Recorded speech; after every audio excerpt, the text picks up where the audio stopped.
In continuing our series on the top 10 requests or questions that brokers in charge have regarding the offer to purchase and contract, standard form 2T, we see this paragraph 12, delay in settlement. The question that comes to us is, okay, Chris, it's almost time to close and my buyer can't get his financing in order. So he needs a few extra days. Should I panic, or how do we take care of this? So I point them to this paragraph and I say, well, let's not panic yet. The question is, will it fall within the grace period? So here's what the paragraph says specifically. This paragraph shall apply if one party is ready, willing, and able to complete settlement on the settlement date, but it is not possible for the other party to complete settlement by the settlement date. Now, notice what it says there. One party's ready to go. The other one, it's not possible. So the example that I gave you was a buyer who needs another document for an FHA loan or something to that effect. And so it's not possible for them to complete settlement.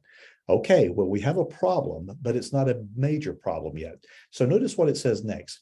In such event, the delaying party, the one that cannot close, shall be entitled to a delay in settlement and shall give as much notice as possible to the non-delaying party and closing attorney. Technically, this is in the contract. It says that this is something you should do, but I hope all of you would see this as a courtesy, that the minute you know you're going to be delayed, let the other party know, because oftentimes the other party, in this case, if the buyer is delaying, the seller probably has something that they need to do with the money. And so therefore, it's going to affect their potential transaction that follows this.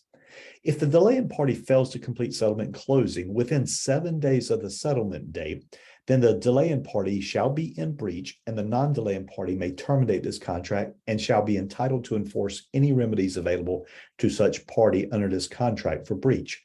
So notice what it's saying there. It's saying that the delaying party does have a 7-day good faith window, you might say. Again, please only use this if you need it, not just because it's there.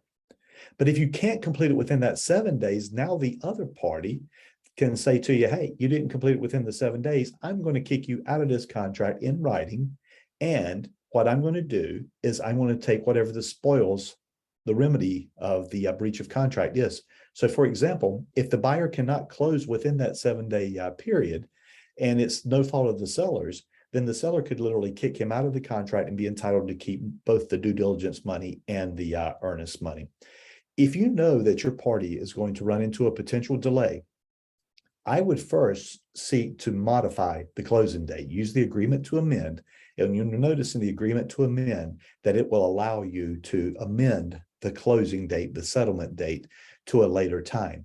Also notice, if you amend the settlement date, you also extend the good faith period on top of that. Technically, when you look at the agreement to amend, you will see if you amend the settlement date, you can check a box so that it would minimize the good faith period to only 4 days. But if you do not check that box, it would be the same 7 days as remedied here in this particular paragraph. So here's the short part of this answer. Hey, listen, if your party can't close on time, there is a 7-day good faith period to close. Use only if you need it. If you can't close within that 7 days and you cannot amend the closing date of the contract, your party is going to be in breach, and that's going to cost you whatever the penalties are in breach. For the buyer, it would in fact be considered liquidated damages. They would lose their due diligence and their earnest money if they can't close. Now, the seller sometimes can be in breach as well. If they can't clear title and make the property available to close within that period of time, the buyer could literally kick the seller out of the contract and be entitled to receive back their due diligence fee, their earnest money, and any monies that they had spent on the property.